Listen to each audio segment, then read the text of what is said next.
Samajwadi party ने एक अपना पर्सनल औरंगजेब पाल रखा है।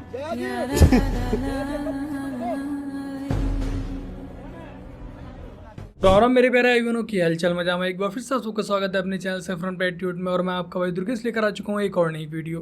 पर लास्ट वीडियो कमेंट सेक्शन में इतना प्यार देने के लिए व अपना चिंतन दिखाने के लिए आपका बहुत बहुत धन्यवाद। वह कुछ भाई लोगों को चिंता थी कि क्या मैं मर गया हूँ, तो अभी हम जिंदा हैं। आइए अब देखते हैं कि डिम्पल फौजी ने मौलाना के बेतुके बयान पर क्या ही प्रतिक्रिया दी है। नहीं, अच्छी बात है जो भी कार्रवाई हो रही है, और सही है, अच्छी कार्रवाई एफआईआर हुई है तो अच्छी बात है। आपके समर्थन में प्रोटेस्ट किया था उनके अगेंस्ट महिलाओं। अगर अच्छा होता जब मणिपुर जैसी घटना हुई थी, जो सोशल मीडिया में जिस तरह के फुटेजेस आए थे, अगर इसी तरह वो प्रदर्शन करती मणिपुर घटना को लेकर, महिलाओं के साथ खड़ी दिखाई देती, और जिस तरह हमारे भारत में जो अभी जो सिंदूर की जो ये पूरा जो ये लड़ाई छिड़ी, और जिस तरह से भारतीय जनता पार्टी के नेतागण, बड़े बड़े मंत्री मंचों से किस तरह की बयानबाजी करी हमारे फौज के अफसरों के लिए, अगर उनके साथ वो खड़ी दिखाई देती तो मैं समझती हूँ ज्यादा अच्छा होता। Thank you. डिम्पल फौजी के मुख से एक भी शब्द नहीं निकला उस मौलाना के लिए। हो सकता है अखिलेश भैया का डर हो। और रही ऑपरेशन सिंदूर की बात, तो जिन आतंकवादियों ने पहलगाम में हमला किया था, हमारी सेना ने 72 उरों के पास रवाना कर दिया है। इस पिक को विदाउट ब्लर मैं आपको दिखा भी नहीं सकता हूँ, वरना यूट्यूब ने इस पूरी वीडियो को ही ब्लर कर देगा। यार डिम्पल फौजी तो उस मौलाना को कुछ नहीं कह सके, लेकिन हमारे अखिलेश भैया ने उस मौलाना की बखियां उधेड़ दी। आप लोग खुद ही देख लीजिए। नहीं, हिंदुस्तान भी अच्छा नाम है, हिंदुस्तान बहुत अच्छा नाम है, हिंदुस्तान के नाम में कोई कमी नहीं। और भारत भी होना चाहिए, इंडिया भी होना चाहिए।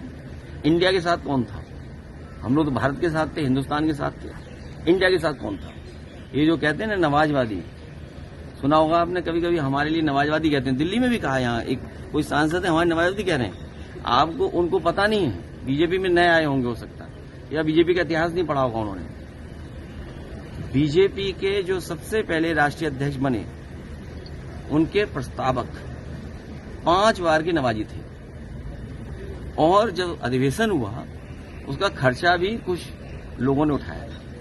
ये विषय आप पर है, आप लोग रिसर्च करके सच जरूर जनता को बताओ। सर, एक मौलाना ने सवाल ये उठा दिया था कि जिस तरीके से पहनावे को लेकर से वहाँ पर गई थी मस्जिद को लेकर, क्या पहन के आए लोकसभा में बताओ?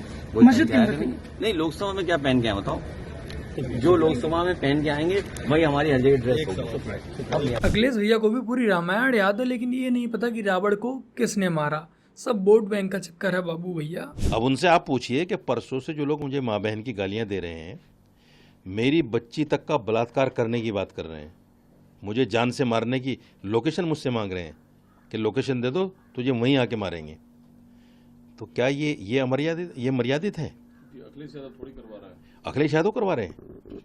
अगर समाजवादी पार्टी का कोई कार्यकर्ता फोन कर रहा है तो वो अखिलेश यादव ही कर रहा है। क्या फोन कॉल्स आ रहे हैं? यही आ रहे हैं, माँ बहन की गालियां, बच्ची के साथ गलत काम करने की धमकी, मुझसे लोकेशन मांग रहे हैं कि तुम्हें मार देंगे जान से। तो पूरे देश के मौलानाओं की ठेके नहीं मौलाना, मैं तेरी इस बात से सहमत नहीं हूँ। हमारे अखिलेश भैया पूरे समाजवादी यादवों की बोलती बंद हो रखी है, और तुम उन पर इतने बड़े इल्जाम लगा रहे हो। बाकी का ये अब आपको दिखाते हैं कि विधायक साहब बस सच्चे साहब में थोड़ी तनातनी हो गई। ये पंचायत वाले नहीं, रियल वाले हैं। भाई वीरेंद्र बोल रहे हैं। हाँ बोलिए।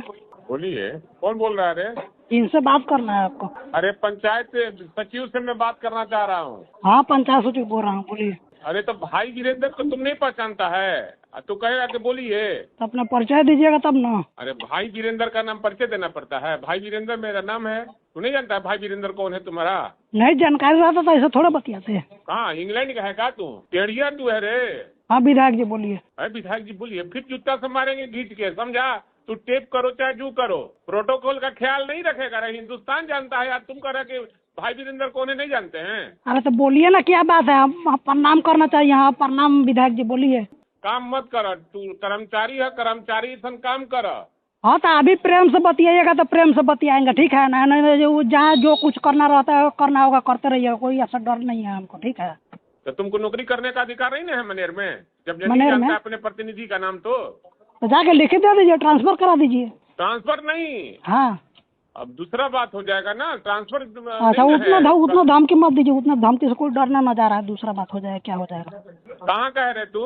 अरे काम का बात कीजिए ना, क्या काम है? ससुर एक बार को मैं भले ही विधायक साहब की साइड ले लेता, लेकिन विधायक साहब ने जूते बजाने वाली बात कह के अपना पलड़ा हल्का कर लिया।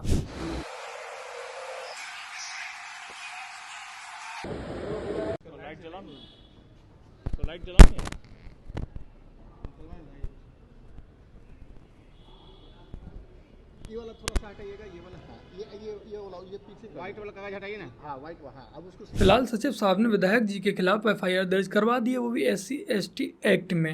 अब हो सकता है कि आपको पंचायत सीजन 5 में ये स्टोरी भी देखने को मिल जाए। सवाल आपके जरिए से वजीर आजम और हुकूमत से ये है, फिर जिन इंसानों को बैसारा की वादी में मारा गया था, क्या आपका जमीर इस बात की इजाजत देता है कि आप ट्रेड बंद कर दिए, पाकिस्तान का एयरक्राफ्ट हमारे एयर स्पेस में नहीं आ सकता, उनकी कश्ती हमारे पानी में नहीं आ सकती, ट्रेड खत्म हो चुका है डायरेक्ट इनडायरेक्टेड, आपका जमीर जिंदा क्यों नहीं है?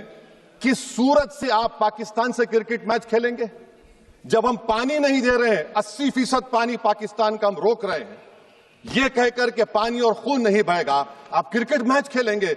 मैडम, मेरा जमीर तो गवारा नहीं करता कि मैं उस मैच को देखूंगा। क्या इस हुकूमत में इतनी हिम्मत है कि उन 25 मरने वालों को फोन करके कहे कि देखो हमने ऑपरेशन सिंदूर में बदला ले लिया, अब तुम पाकिस्तान का मैच देखो? हम सनातनी किसी एक किताब के गुलाम नहीं है और यही हमें मजहब व मजहबियों से अलग बनाता है। अगर कोई मजहबी भी सही बात बोलेगा तो हम उसके साथ खड़े हुए नजर आएंगे और मैं ओवैसी की इस बात से 100% सहमत हूँ। जो हमें ये संदेश मिलता है कि दुनिया के सबसे बढ़िया और बेहतरीन लड़ाकू जहाज हमारे पास है, सबसे बेहतरीन पायलट हमारे पास है, तो सीडीएस को ऐसा क्या कहना पड़ा, ऐसा क्या परिस्थितियां हैं कि हमारे पायलट हमारे लड़ाकू जहाज क्लोज रेंज में नहीं जा सकते, उनको दूर से ही फायर करना पड़ता? ये क्या है? ये क्या पाबंदी है? अब इस कांग्रेसी ढक्कन को सिर्फ इस बात से ही समस्या है कि हमारी सेना ने, हमारे जवानों ने क्लोज रेंज में जाकर फाइट क्यों नहीं ली। भाई, जब हमारे पास सारे संसाधन, हम घर में बैठे बैठे हमला कर सकते हैं, तो फालतू में काहे क्लोज रेंज की फाइट लेना? जरूरत पड़ेगी तो उसमें भी हमारे जवान पीछे नहीं हटने वाले। तो आपको भी रास्ता चुनना होगा, या तो आंख दिखाओ या हाथ मिलाओ, या तो बातचीत करके अमेरिका से संबंध सुधारो और डोनाल्ड को चुप कराओ, डोनाल्ड का मुंह बंद कराओ, नहीं तो हिंदुस्तान में मैकडोनाल्ड को बंद कराओ। अमेरिका को अधिकार नहीं। ये है एक और कांग्रेसी पप्पू। अब उम्मीद है कि आपको मैकडोनाल्ड्स के बर्गर खाने को नहीं मिलेंगे। पाकिस्तान सेना और पाकिस्तान सरकार लश्कर राहुल के बयानों को अपने पक्ष में इस्तेमाल कर रही है। पाकिस्तान सेना और पाकिस्तान सरकार लश्कर राहुल के बयानों को अपने पक्ष में इस्तेमाल कर रही है, और यही नहीं, पाकिस्तान सेना के प्रोपेगेंडा वीडियो में कांग्रेस पार्टी के राष्ट्रीय अध्यक्ष उनके बयान को लेकर पूरी दुनिया भर में दिखाया जा रहा है। आइए आपको ये भी दिखाता हूँ कि कैसे पाकिस्तानी इन कांग्रेसियों के बयानों को उठाकर हमारे ही देश की धज्जियां उड़ाने पर लगे हुए हैं। भारतीय लोकसभा में मोदी सरकार के नाम नेहाद ऑपरेशन सिंदूर की ब्रीफिंग पर ओपोजिशन रहनुमा राहुल गांधी ने वजीर दिफा राजनाथ को आड़े हाथों ले लिया। राजनाथ ने दावा किया पाकिस्तान ने ऑपरेशन रोकने के लिए मिन्नत की। भारतीय ओपोजिशन रहनुमा राहुल गांधी ने कहा, रोका क्यों? उन्होंने एक कोशिश की, हमारे डीएमओ से बात की, महाराज अब रोक दीजिए, बहुत हो गया। यह पेशकश इस कैबिनेट के साथ स्वीकार की गई थी। सुने, रुकिए तो रुकिए। ये है हमारे देश का महान विपक्ष जो पाकिस्तान की तरफ से बैटिंग कर रहा है। इसे ये नहीं जानना कि पाकिस्तान का कितना नुकसान हुआ, पाकिस्तान के कितने फाइटर जेट गिराए गए। इसे ये जानना है कि हमारा कितना नुकसान हुआ, हमारे कितने फाइटर जेट गिरे। शोभा यात्रा निकालने में, जगराता कराने में, मंदिर पर छत्र चढ़ाने में, भंडारा कर देने में, यहाँ पर हिंदू का पैसा खर्च होता है। बेटी की शादी में हिंदू का पैसा खर्च होता है। डीजे पार्टियों में यहाँ से झंडा लेकर के जा रहे हैं, खाटू श्याम, कितना पैसा बर्बाद हो रहा है। मुसलमान एक भी पैसा फिजूल का बर्बाद नहीं करता, वो सारा का सारा पैसा जकात में खर्च करता है। जकात का मतलब जानते हो? जकात का मतलब धर्म युद्ध के लिए जो दान दिया जाता है उसको कहते हैं जकात। यानी गजबाए हिंद की जो तैयारियां चल रही हैं, जल्दी से जल्दी भारत भूमि को चांद सितारे के रंग में रंग देना है, काफिरों को एक एक को काटना है, उनकी जो योजनाएं चल रही है उसमें वो पैसा देता है। कोई मुसलमान आपको भंडारा करते हुए नहीं मिलेगा, कोई मुसलमान मस्जिद की जो गुम्बद है उस पर सोना चढ़ाते हुए नहीं मिलेगा। ये तो बेवकूफी हमारे हिंदुओं के दिमाग में भरी पड़ी है। इनको अकल नहीं है कि पैसा खर्च करना है तो कहां करना है। हम तो खुद अपने लिए अपने कब्र खोद रहे हैं। आज कथाओं में कोई चिंतन नहीं दिया जा रहा, बस वहां तो माताएं मैंने आती हैं, ताली बजा बजा करके, नाच करके और चली जाती हैं। कहते हैं बड़ा आनंद आ रहा है कथा में, क्या खाका आनंद आ रहा है। राष्ट्र प्रेम की चर्चा, राष्ट्र भक्ति खत्म हो गई। कोई चिंतन कथाओं से नहीं दिया जा रहा है। केवल हमारे हिंदू समाज को नपुंसक बना दिया धर्माचार्यों ने। बस नचाना शुरू कर दिया, खुद भी भाड़ नाच रहे हैं व्यासपीठ पर बैठ करके, पब्लिक को भी नचा रहे हैं, हमारी माताएं बहनें भी नाच रही हैं। बस ये मनोरंजन हम लोगों ने धर्म समझ लिया। दूसरी तरफ उन लोगों को देखो कितने अलर्ट हैं वो लोग। इसलिए बंधु, यदि बचाव चाहते हो अपना, तो पहला सूत्र है रिश्ते बचाइए। ये अभियान घर घर तक चलाइए, अपनी बेटियों को समझाइए, अपने बेटों को समझाइए, एक बच्चा तो कम से कम राष्ट्र के लिए होना है। तो बस मेरे प्यारे भाई बहनों, आज की अपनी इस वीडियो में इतना ही। वीडियो को लाइक शेयर कमेंट और अपने चैनल को सब्सक्राइब आज से कर लीजिएगा। बाकी का आप में से बहुत से भाई बहनों का अनुरोध रहता है कि दुर्गेश भाई ये वीडियो क्लिप्स हमें कहाँ मिल सकती हैं, तो मैंने लास्ट वीडियो की कुछ वीडियो क्लिप्स को शॉर्ट में अपलोड कर दिया, वहाँ जाकर आप लोग देख सकते हैं। और इस वीडियो की कुछ क्लिप्स को भी मैं अपलोड कर दूंगा शॉर्ट वीडियोस में, वहाँ से आप लोगों को ईजिली मिल जाएंगे और आप इन वीडियोस को कहीं भी अपलोड कर सकते हैं। आपको फिलहाल मेरी तरफ से कोई भी दिक्कत नहीं आएगी। चलिए जल्द मिलते हैं एक और नई वीडियो के साथ, तब तक के लिए जय हिंद, वंदे मातरम, जय श्री राम।